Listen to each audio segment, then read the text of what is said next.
Road sweeping machine नगर परिषद के द्वारा अभी का नहीं, ये करीब 4-5 साल पहले खरीदी गई थी और मैं लगातार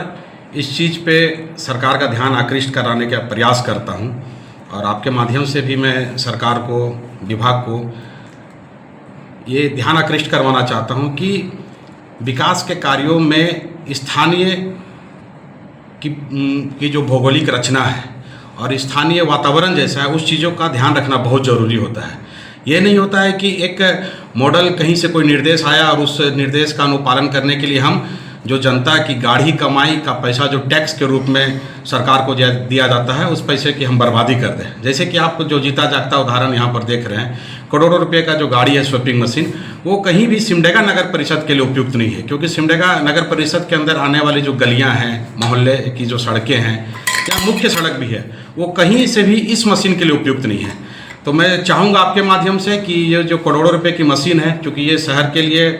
मुझे नहीं लगता है कि इसका उपयोग है, अगर उपयोग है तो इसको उपयोग में लाना चाहिए ताकि शहर के लोगों को धूल से निजात मिल सके। और अगर इसका कोई उपयोग ना है तो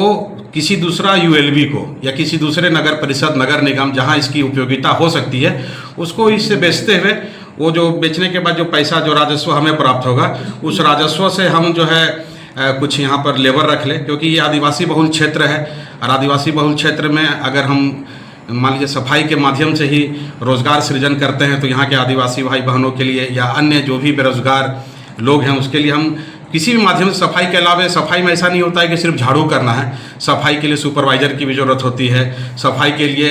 एक डाटा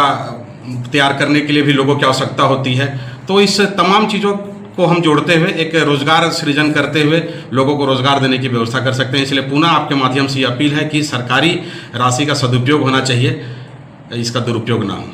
तो सीधे तौर पे कहा जा सकता है ये गाड़ी खरीदते हैं जो सरकारी राशि है उसका दुरुपयोग किया गया है। हाँ बिल्कुल, अभी तो आप ही बताइए, इसको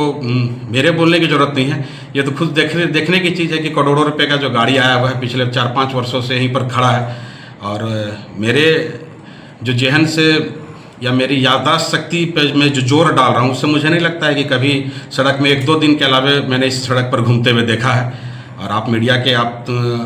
अंग हैं, लोकतंत्र के आधार स्तंभ हैं, आपके भी जिम्मेवारी बनती है कि सरकार